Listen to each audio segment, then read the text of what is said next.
So ഗ്രീൻടെക് landscaping എന്ന സ്ഥാപനത്തിനെ പ്രതിനിധീകരിച്ചുകൊണ്ടാണ് ജംഷാദ് വന്നിട്ടുള്ളത്. ഈ ഒരു എൻ്റർപ്രനൽ ജേണി സ്വാഭാവികമായിട്ട് എങ്ങനെ സംഭവിച്ചു എന്നുള്ളതാണ്. ആക്ച്വലി നമ്മൾ ഗ്രാജുവേഷൻ കഴിഞ്ഞിട്ട് ഞാൻ ഫസ്റ്റ് എല്ലാവരും നമ്മുടെ NRI ഫാമിലിയാണ്. അപ്പോൾ ഫാദർ ഗൾഫിലാണ്. അപ്പോൾ അങ്ങനെ പഠിത്തം കഴിഞ്ഞ് ഗൾഫിൽ പോയി. അവിടെ ഫസ്റ്റ് ജോയിൻ ചെയ്യുന്നത് തന്നെ ഈ ലാൻഡ്സ്കേപ്പിംഗ് റിലേറ്റഡ് ആയിട്ടുള്ള ഒരു ഫേമിലാണ്. ജൂനിയർ ആർക്കിടെക്റ്റ് ആയിട്ടാണ് അവിടെ അങ്ങനെയാണ് അവിടെ ജോയിൻ ചെയ്യുന്നത്. അത് കഴിഞ്ഞപ്പോൾ ദുബായിലാണ്. അങ്ങനെ 2008-2009 അങ്ങനെ 2-3 വർഷം പല കമ്പനികളായിട്ട് വർക്ക് ചെയ്തു. അതിനുശേഷം 2012 നമ്മളിങ്ങനെ ഒരു സ്വന്തമായിട്ട്. സോ ഓൾമോസ്റ്റ് 10 years ആയി ഈ ഫീൽഡിൽ. More than 10 years, yes. ഇതൊരു വൈഡ് ഏരിയ, ഒരു സബ്ജക്റ്റ് ആണെന്ന് ഫീൽ ചെയ്യാറുണ്ട്. കാരണം ലാൻഡ്സ്കേപ്പിംഗ് എന്ന് പറഞ്ഞ ഒരു ചെറിയൊരു വീട്ടിലോ ഒരു ചെറിയൊരു റെസിഡൻഷ്യൽ ഒരു ലൊക്കേഷനിലോ അല്ല ചെയ്യുന്നത്. പക്ഷെ വലിയൊരു സ്ക്വയർ ഫീറ്റിലാണ് ചെയ്യുന്നത്. ഒരുപാട് എക്സ്പെർട്ടൈസ് വേണ്ട ഒരു സംഭവമായിട്ട് മനസ്സിലായിട്ടുണ്ട്. സോ ഇതിൻ്റെ കറക്റ്റ് ടൈം, എന്തെല്ലാം യുണീക്നെസ് ബ്ലെൻഡാണ് നിങ്ങൾ ഇതിലേക്ക് കൊണ്ടുവരുന്നത്, എന്തെല്ലാം സ്കോപ്പ് ഉണ്ട് നിങ്ങളുടെ ഈ ഒരു സെഗ്മെൻറ്റിൽ? ഇപ്പോൾ നമ്മളെ നാട്ടിലെ സംബന്ധിച്ചോളം ഈ ലാൻഡ്സ്കേപ്പിംഗ് എന്ന് പറയുമ്പോൾ ഇപ്പോൾ താങ്കൾ പറഞ്ഞ പോലെ തന്നെ എല്ലാവരും ഒരു കോൺസെപ്റ്റ് എന്ന് പറഞ്ഞു കഴിഞ്ഞാൽ കുറച്ച് നമ്മളെ ഫ്രണ്ട് യാർഡ്, അത് മുറ്റത്ത് കുറച്ച് സ്റ്റോണും അതുപോലെ ഇൻ്റർലോക്കൊക്കെ പേവ് ചെയ്ത് കഴിഞ്ഞാൽ ലാൻഡ്സ്കേപ്പിംഗ് ആയി എന്നുള്ളൊരു കോൺസെപ്റ്റായിരുന്നു നമ്മൾ കുറച്ച് കാലം മുന്നേ ഉള്ളത്. ഇപ്പോൾ അതെല്ലാം മാറി നമ്മൾ വീടിൻ്റെ അകത്തളങ്ങൾ എങ്ങനെ നമ്മൾ ഭംഗിയാക്കുന്നു അതിൻ്റെ ഉപരി ഇപ്പോൾ എല്ലാവരും ഫോക്കസ് ചെയ്യുന്നത് ലാൻഡ്സ്കേപ്പിങ്ങിലാണ്. അപ്പോൾ ലാൻഡ്സ്കേപ്പിങ്ങിൽ നിങ്ങൾ പറഞ്ഞ പോലെ കൊമേഴ്ഷ്യലായിട്ടുള്ള റെസിഡൻഷ്യൽ ആയിക്കോട്ടെ ഒരുപാട് എലമെൻറ്റ്സുകൾ ഇതിൽ വരുന്നുണ്ട്. അപ്പോൾ നമ്മൾ ലാൻഡ്സ്കേപ്പിങ്ങിൽ തന്നെ ഇപ്പോൾ നമ്മൾ ലാൻഡ്സ്കേപ്പ് എന്ന് പറയുമ്പോൾ അതിന് 2 പാർട്ടായിട്ട് നമ്മൾ തിരിക്കുന്നുണ്ട്. Soft scape and hard scape. അത് ജസ്റ്റ് സിമ്പിളാണ്. സോഫ്റ്റ് സ്കേപ്പിൽ വരുന്ന കുറച്ച് റിലേറ്റഡ് ആയിട്ട് വരുന്നതാണ് ഇപ്പോൾ നമ്മൾ ഗ്രാസ്, പ്ലാന്റേഷൻ, അഗ്രികൾച്ചർ അതുമായിട്ടുള്ളതാണ് ഈ സോഫ്റ്റ് സ്കേപ്പിൽ വരുന്നത്. ഹാർഡ് സ്കേപ്പ് എന്ന് പറയുന്നത് നമ്മൾ ഫിസിക്കലായിട്ട് ഇപ്പോൾ പേവിങ്സുകൾ, അതുപോലെ തന്നെ പാത്ത് വേസ്, സ്റ്റോൺസ്, ഇതൊക്കെ ഈ ഒരു 2 കാറ്റഗറി ആയിട്ടാണ് വരുന്നത്. പിന്നെ ഒപ്പം തന്നെ ഈ ഹാർഡ് സ്കേപ്പിൽ വരുന്നത് സ്വിമ്മിംഗ് പൂള്, ഇപ്പോൾ ലക്ഷറി എലമെൻറ്റ്സുകൾ വരെയാണ് സ്വിമ്മിംഗ് പൂള്, വാട്ടർ ഫീച്ചേഴ്സ്, അങ്ങനെ കുറച്ച് അങ്ങനെയാണ് അതിൻ്റെ ഡീറ്റെയിൽസ് വരുന്നത്.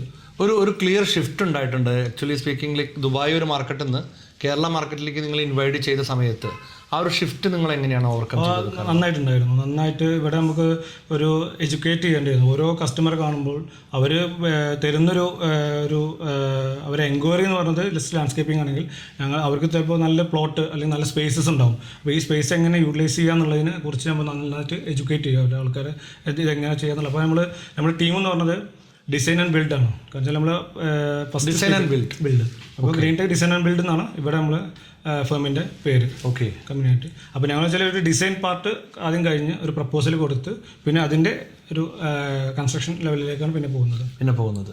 ഞാൻ ചോദിക്കുന്നത് ഈ ലാൻഡ്സ്കേപ്പിംഗ് എന്ന് പറയുമ്പോൾ ഒബ്വിയസ്ലി ഇപ്പോൾ എൻ്റെ ഒരു ഫീല് പോലും ഭയങ്കര എക്സ്പെൻഡിച്ചർ ഇൻവോൾവ് ആയിട്ടുള്ള ഒരു മേഖലയായിട്ട് തോന്നാറുണ്ട്. അത് ശരിക്കും എങ്ങനെയാണ് അതിൻ്റെ ഒരു? അങ്ങനെ എല്ലാ മേഖലയിലും ഉണ്ട്. ഇപ്പോൾ എക്സ്പെൻസായിട്ടും ചെയ്യാം, നമുക്ക് എക്കണോമിക്കലായിട്ടും ചെയ്യാം. അതൊക്കെ നമ്മൾ ചൂസ് ചെയ്യുന്ന മെറ്റീരിയൽസ്, ഉപയോഗിക്കുന്ന മെറ്റീരിയൽസും അതേപോലെ തന്നെ എന്താണ് നമ്മൾ ഡിസൈനിൽ വരുന്നത്. അതായത് കസ്റ്റമൈസ്ഡ് ആയിട്ട് ഏത് പെർമുട്ടേഷൻ കാൽക്കുലേഷനിൽ നമുക്ക് ഫിറ്റ് ചെയ്ത് കൊടുക്കാൻ പറ്റുന്ന ഒരു കോൺസെപ്റ്റിലേക്കാണ് നിങ്ങൾ എത്തിയത്. ഓക്കെ, ഡിപ്പെൻസ് ആണ്. ഓരോ കസ്റ്റമർക്ക് ഓരോ കസ്റ്റമറിനും ഒരേപോലെ. ഇപ്പോൾ ഇന്റീരിയർ എന്ന് പറയുന്ന ഒരു ബെഡ്റൂം നമ്മൾ ക്രിയേറ്റ് ചെയ്യുന്ന ടൈമിൽ അതൊരു സ്പെസിഫിക് ഒരു സൈസിനനുസരിച്ച് നമ്മൾ ചെയ്യാം. പക്ഷേ ലാൻഡ്സ്കേപ്പിലേക്ക് അത് വരുന്ന ടൈമിൽ നമുക്കതൊരു ഓപ്പൺ സ്പേസ് ആണ്. നമുക്കൊരു യാർഡായിട്ട് കിടക്കുന്ന ഒരു സ്പേസ് ആയിരിക്കും, അല്ലെങ്കിൽ ജസ്റ്റ് കാർഡ് പിടിച്ച്. അപ്പോൾ അവിടെയൊക്കെ നമ്മൾ ഡിസേർട്ടിൽ ചെയ്യുമ്പോൾ ഇവിടെയൊക്കെ ഗ്രീനറി ഉള്ള സ്ഥലത്താണ് നമ്മൾ കൂടുതലും ലാൻഡ്സ്കേപ്പിംഗ് ചെയ്യുന്നത്. അപ്പോൾ അതിനെ ഓരോ പാർട്ടാക്കി നമ്മൾ ലാൻഡ്സ്കേപ്പിംഗ് ചെയ്യുന്നത്. ഈ പാനഡമിക് സ്റ്റേജ് ഇപ്പോൾ ഒരു 2 years ആയിട്ട് ഇങ്ങനെ പ്രിവെയിൽ ചെയ്ത് പോകുന്നുണ്ട്. ഇപ്പോഴും അതിൻ്റെ ആ ഒരു എഫക്റ്റ് മാറിയിട്ടില്ല. ആ ഒരു 2 വർഷം നിങ്ങൾ എങ്ങനെയാണ് അതിനെ? പക്ഷേ ഞങ്ങളെ സംബന്ധിച്ചോളം ഈ ഒരു കൊറോണ, ഈ ലോക്ക്ഡൗൺ ഞങ്ങളെ സംബന്ധിച്ചോളം വളരെ പോസിറ്റീവായിരുന്നു. കാരണം ഞാനൊരു ആ ഒരു സിറ്റുവേഷൻ പറയല്ല, ഈ ഒരു ബിസിനസ്സിൽ ഞങ്ങൾക്കത് വളരെ, കാരണം വെച്ചാൽ എല്ലാവരും വീട്ടിലിരിക്കുന്ന ഒരു അവസ്ഥയായിരുന്നു. ഈ വീട്ടിലിരിക്കുന്ന അവസ്ഥയിൽ അവരെ സിറ്റ് ഔട്ടിലേക്ക് ഇരുന്ന് അവരെ പുറത്തിലേക്ക് നോക്കുമ്പോഴും വീടിനെ കൂടുതലും കാണുന്നതൊക്കെ ആ ടൈമിലായിരിക്കും കുറേ ആൾ. അപ്പോൾ അവർക്കൊക്കെ കുറേ ഐഡിയാസും ഒരുപാട് എൻക്വയറീസ് വന്നത് ഞങ്ങൾക്ക് ഈ ഒരു കൊറോണ ലോക്ക്ഡൗൺ. ഇവിടെ വന്നതിന് ശേഷം ഗവൺമെന്റ് പ്രൊജക്ട്സ്, അതുപോലെ മുനിസിപ്പാലിറ്റി പ്രൊജക്ട്സ്, അതുപോലെ സിഗ്നേച്ചർ പ്രൊജക്ട്സ്, അങ്ങനത്തെ കാര്യങ്ങൾ ചെയ്യും. ഞങ്ങൾ സ്റ്റാർട്ടിങ്ങിൽ തന്നെ ഇപ്പോൾ നമ്മൾ എൻ്റെ നേറ്റീവ് പ്ലേസ് എന്ന് പറഞ്ഞാൽ പെരിന്തൽമണ്ണയാണ്. അപ്പോൾ പെരിന്തൽമണ്ണ തന്നെ നമ്മൾ ഓഫീസ് വരുന്നത്. അപ്പോൾ ഞങ്ങൾ ഫസ്റ്റ് ഇവിടെ സ്റ്റാർട്ട് ചെയ്യുന്ന പെരിന്തൽമണ്ണ മുനിസിപ്പാലിറ്റിൻ്റെ കുറച്ച് വർക്കായിട്ടാണ്. ഇപ്പോൾ നമ്മൾ ഹെൽത്ത് വാക്ക് വേയിലൊക്കെ നമ്മളൊരു ബൈപ്പാസിലുള്ള ഹെൽത്ത് വാക്കിലൊക്കെ ഞങ്ങൾ ചെറിയ ഡിസൈനിലൊക്കെ ഞങ്ങൾ പാർട്ടാണ്. നമ്മൾ നാലകത്ത് സ്പോൺസർ ചെയ്ത ഒരു ഇതിൽ ഞങ്ങൾ ആ വർക്കിൽ ഞങ്ങൾ ഉണ്ടായിരുന്നു. അങ്ങനെ കുറച്ച് ഗവൺമെൻറ് പ്രൊജക്റ്റ് ചെയ്യുന്നുണ്ട്. പിന്നെ ഞങ്ങൾ ചെയ്യുന്നത് അതേപോലെ തന്നെ റെസിഡൻഷ്യൽ വർക്കുകൾ, അതേപോലെ റിസോർട്ട്, അതേപോലെ ഓപ്പൺ പാർക്ക്. ഇപ്പോൾ ഞങ്ങൾക്ക് തന്നെ പെരിന്തൽമണ്ണ ഇപ്പോൾ റീസെൻ്റ്ലി ഓപ്പൺ ചെയ്ത ഒരു ഗ്രാൻഡ് ലീഡ് പറഞ്ഞിട്ടുള്ള ഒരു കുന്നപ്പള്ളികളൊക്കെ കേട്ടിട്ടുണ്ടാവും. അധികം ഫാമിലിക്ക് ഒരു നല്ലൊരു ഹാങ് ഔട്ട് കൊടുക്കാൻ പറ്റുന്നൊരു സ്പേസാണ്. അപ്പോൾ അതിൻ്റെ കംപ്ലീറ്റ് ഡിസൈനും പൂളിന്റെ എൻക്വയറീസ് ഇപ്പോൾ ധാരാളമായിട്ട് വരുന്നുണ്ട് അല്ലേ? സ്വിമ്മിംഗ് പൂള് കൂടുതൽ വരുന്നുണ്ട്. ഇപ്പോൾ അത് ഏത് സൈസിലും ഏത് ഡയമെൻഷനിലും വരുന്നുണ്ട്. ഇപ്പോൾ നമ്മളിപ്പോൾ പ്രസന്റ്ലി ഇപ്പോൾ നമുക്കൊരു പെരിന്തൽമണ്ണയിൽ തന്നെ നമുക്കൊരു 7ഓളം സ്വിമ്മിംഗ് പൂൾ ഇപ്പോൾ നമ്മൾ വർക്കിംഗ് ആണ് ചെയ്തുകൊണ്ടിരിക്കുക. അപ്പോൾ ഈ ലാൻഡ്സ്കേപ്പിൻ്റെ ഭാഗമായതുകൊണ്ട് ഇപ്പോൾ സ്വിമ്മിംഗ് പൂള് ലാൻഡ്സ്കേപ്പിംഗ് എന്നുള്ള ലാൻഡ്സ്കേപ്പിങ്ങിൻ്റെ മൊത്തത്തിലൊരു ഭാഗമാണ് ഈ സ്വിമ്മിംഗ് പൂൾ ആയിക്കോട്ടെ, വാട്ടർ ഫീച്ചർ ആയിക്കോട്ടെ, അങ്ങനെയുള്ള എല്ലാ എലിമെൻസുകളും ഈ ഒരു ലാൻഡ്സ്കേപ്പിംഗ് എന്നുള്ള ഒരു സെഗ്മെൻറ്റിൻ്റെ ഭാഗമാണ്. എത്രമാത്രം കസ്റ്റമർ ഓറിയൻറ്റഡ് ആണ്, എത്രമാത്രം കസ്റ്റമർ സാറ്റിസ്ഫാക്ഷനിൽ ഓറിയൻറ്റഡ് ആണ് നിങ്ങളുടെ ഒരു ഫേം? അറിയാലോ, ഈ സർവീസ് മേഖലയിൽ എപ്പോഴും നമ്മൾ ഫേസ് ചെയ്യുന്നൊരു പ്രശ്നമാണ്. കാരണം വെച്ചാൽ എപ്പോഴും നമുക്ക് 100% ഒരു സാറ്റിസ്ഫാക്ഷൻ കൊടുക്കാൻ കഴിയില്ല കസ്റ്റമർ. എപ്പോഴും നമുക്ക് ഈ സർവീസ് മേഖല പ്രൊഡക്റ്റ് നമുക്ക് കുഴപ്പമില്ല. അപ്പോൾ ഈ സർവീസ് മേഖല എപ്പോഴും നമുക്കൊരു അപ്പോൾ വെച്ചാൽ നമ്മൾ ക്ലയൻറ്റിനോട് നിന്ന് ക്ലയൻറ്റിൻ്റെ ആവശ്യങ്ങൾ ചോദിച്ച് അവർക്കുള്ള അവരുടെ ഡിസൈനിനും അവരുടെ സർവീസിനുമാണ് നമ്മൾ കൂടുതലും ഞങ്ങൾ ഇമ്പോർട്ടൻ്റ് കൊടുക്കുന്നത്. ഒരുപാട് പ്രയോറിറ്റി അതിന് കൊടുക്കുന്നുണ്ടെന്ന് മനസ്സിലാവാൻ കാരണം ഞാൻ ഈ ഒരു ക്യൂരിയോസിറ്റിയുടെ ഭാഗമായി ഞാനൊന്ന് ബ്രൗസ് ചെയ്തു, ഗൂഗിളൊന്ന് സെർച്ച് ചെയ്ത സമയത്ത് ഗ്രീൻടെക് ഈ പറയുന്ന ലാൻഡ്സ്കേപ്പ് ഡിസൈൻ ആൻഡ് ബിൽഡ് എന്ന സ്ഥാപനം കേരളത്തിൽ തന്നെ നമ്പർ 1 ആയിട്ടാണ് ഇപ്പോൾ ഹൈലൈറ്റ് ചെയ്ത് കാണിക്കുന്നത്. ഒബ്വിയസ്ലി അതൊരു കസ്റ്റമർ ബാക്കപ്പും കസ്റ്റമർ ഫീഡ്ബാക്കും അവരുടെ എല്ലാം പ്രൊമോണൻ്റ് ആയിട്ട് നിങ്ങൾക്ക് കിട്ടുന്നുണ്ട്. Of course. കാരണം വെച്ചാൽ ഞങ്ങളൊരു ബാക്ക് ബോൺ എന്ന് പറഞ്ഞു കഴിഞ്ഞാൽ ഇപ്പോൾ നമ്മൾ ദുബായിൽ നമ്മൾ എത്ര വർഷം വർക്ക് ചെയ്തു എന്നുള്ളതല്ല നമ്മുടെ നാട്ടിൽ സംബന്ധിച്ചോളം. നമുക്ക് എത്രയോ എക്സ്പെർട്ടീസ് നമ്മൾ ഒരുപാട് വർക്ക് ചെയ്തിട്ടുണ്ട്, 1000-ഓളം വർക്ക് ചെയ്തിട്ടുണ്ടെങ്കിലും നമ്മൾ നാട്ടിൽ സംബന്ധിച്ചോളം നമുക്ക് ഇപ്പോൾ ഉള്ള സപ്പോർട്ട് നമ്മുടെ പ്രീവിയസ് ക്ലയൻ്റ് ആണ്.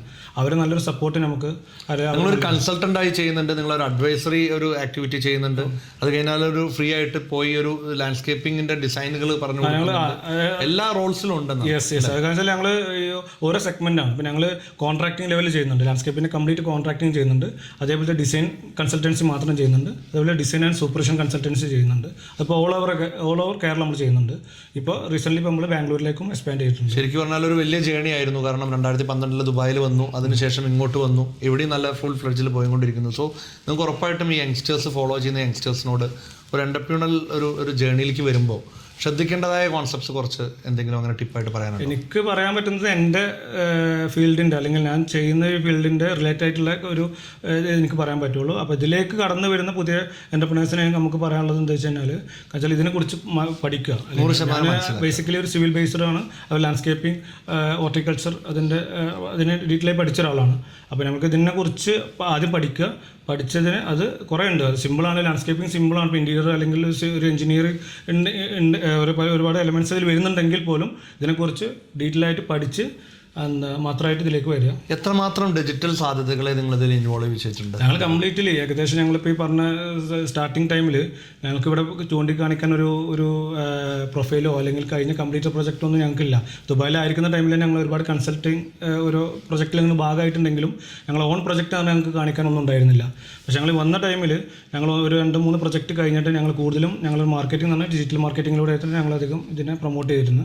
അപ്പോൾ അതിൽ നിന്ന് നല്ല ഫീഡ്ബാക്ക് ഞങ്ങൾക്ക് കിട്ടിയിട്ടുണ്ട്. ഇപ്പോഴും ഞങ്ങൾക്ക് ചെയ്യുന്ന ഒരു ബിസിനസ്സിൻ്റെ നല്ലൊരു പെർസെൻറ്റേജും നമ്മളെ ഈ ഡിജിറ്റൽ മാർക്കറ്റിങ്ങിലാണ്. ഫ്യൂച്ചർ എക്സ്പാൻഷൻ പോസിബിലിറ്റീസ് എങ്ങനെ കാണുന്നു ഈ ഒരു ഫീൽഡിൽ? ഇപ്പോൾ ഞങ്ങളൊരു എക്സ്പാൻഷൻ എന്ന് പറഞ്ഞു കഴിഞ്ഞാൽ ഇപ്പോൾ ഞങ്ങളിപ്പോൾ ചെയ്യുന്നത് ഇപ്പോൾ ഡിസൈൻ ബിൽഡ് കൺസൾട്ടിങ് വിത്ത് കോൺട്രാക്ടിങ് ആണ് ലാൻഡ്സ്കേപ്പിംഗ് സ്വിമ്മിംഗ് പൂൾ വരുന്നത്. ഇപ്പോൾ ഞങ്ങൾ റീസെൻ്റ്ലി ഇപ്പോൾ ഞങ്ങൾ തന്നെ ഒരു ട്രേഡിംഗ് സൊല്യൂഷൻ വരുന്നുണ്ട്. കംപ്ലീറ്റ് ലാൻഡ്സ്കേപ്പിംഗ് സൂപ്പർ മാർക്കറ്റ് എന്നുള്ള ലെവലിലുള്ള എല്ലാ എലമെൻസും ഇവിടുന്ന് പിക്ക് ചെയ്യുക, അവർക്ക് ചെയ്യുക. അപ്പോൾ എല്ലാം ഇതിൽ വരുന്ന ഓരോ ചെറിയൊരു പ്രൊഡക്റ്റ് മുതൽ ഇപ്പോൾ ഇറിഗേഷനിലെ ഡ്രിപ്പിൻ്റെ ഒരു പോയിന്റ് മുതൽ ഇപ്പോൾ വലിയ പോട്ട്സ് വരെയുള്ള അതുപോലെ ഒരു ക്വാളിറ്റി അതുപോലെ ആർട്ടിഫിഷ്യൽ ഗ്രാസ്, ടർഫ് ഗ്രാസ്, അതുപോലെ അതുപോലെ പല ക്വാളിറ്റി ഉണ്ടെന്ന് തോന്നുന്നു. ഒരുപാട് ഇമ്പോർട്ടഡ് ഐറ്റംസ് ഇപ്പോൾ ഞങ്ങൾ ഇതിൻ്റെ അണ്ടർ കൺസ്ട്രക്ഷൻ നടന്നുകൊണ്ടിരിക്കുകയാണ്. ഒപ്പം തന്നെ ഞങ്ങൾ നല്ലൊരു പ്രീമിയം നഴ്സറി കൊണ്ട് ഞങ്ങൾ വരുന്നുണ്ട്. ആർക്കിടെക്ചറൽ നഴ്സറി ഞങ്ങൾ അതിന് പറയുന്നത്. ഒരുപാട് വലിയ ഫാംസ് വരുന്നുണ്ട് അല്ലേ? ഒരുപാട് ഫാംസ് ഒരുപാട് പ്രത്യേകിച്ച് ലോക്ക്ഡൌൺ കഴിഞ്ഞ ഉടനെ തന്നെ എല്ലാ 1 കിലോമീറ്ററിലും ഇപ്പോൾ നഴ്സറികൾ നമുക്ക് കാണാൻ പറ്റും. അപ്പോൾ ഞങ്ങൾ ഉദ്ദേശിക്കുന്നത് വെച്ചാൽ ഞങ്ങൾ തന്നെ അതിനൊരു നെയിം ബാൻഡ് ചെയ്തിട്ടുള്ളത് ആർക്കിടെക്ചറൽ നഴ്സറി എന്നാണ്. കാരണം ഒരു ആർക്കിടെക്ട്സോ അല്ലെങ്കിൽ നല്ലൊരു വീട് പ്ലാൻ ചെയ്യുന്ന ഏതൊരു ക്ലയൻ്റ് ആയിക്കോട്ടെ ആർക്കിടെക്ട്സ് ആയിക്കോട്ടെ വന്നു കഴിഞ്ഞാൽ അവർക്ക് സെലക്റ്റീവ് ആയിട്ടുള്ള പ്ലാൻസുകൾ ഞങ്ങൾ പ്രൊവൈഡ് ചെയ്യാൻ ശ്രമിച്ചുകൊണ്ടിരിക്കുന്നത്. അതിൻ്റെ ഒരു അണ്ടർ കൺസ്ട്രക്ഷനിലാണ് ഇപ്പോൾ നിൽക്കുന്നത്. സോ ഇത്രയും വലിയൊരു ഹിസ്റ്ററി ചെറുതായിട്ട് ബ്രീഫ് ചെയ്യാനുള്ളൊരു സമയവും സാഹചര്യം നമുക്കുള്ളൂ. പക്ഷേ അതിലിപ്പോൾ ഒരു വാലിഡ് ആയിട്ടൊരു ക്വസ്റ്റ്യൻ ചോദിക്കാൻ തോന്നിയത്, ഏത് സമയത്തായിരിക്കണം? ഇപ്പോൾ പല രീതിയിലുള്ള കസ്റ്റമേഴ്സ് ഉണ്ടായിരിക്കും, അവർക്കെല്ലാം ഒരു ഡൗട്ട്ഫുൾ ആയിട്ടുള്ള സിറ്റുവേഷൻ എന്ന് പറഞ്ഞാൽ ഏത് സമയത്തും ലാൻഡ്സ്കേപ്പിംഗ് ഒരു കമ്പനി എല്ലാ കാര്യങ്ങളും ചെയ്തു തരുന്നൊരു കമ്പനി അപ്രോച്ച് ചെയ്യുന്ന റൈറ്റ് ടൈം എപ്പോഴായിരിക്കും?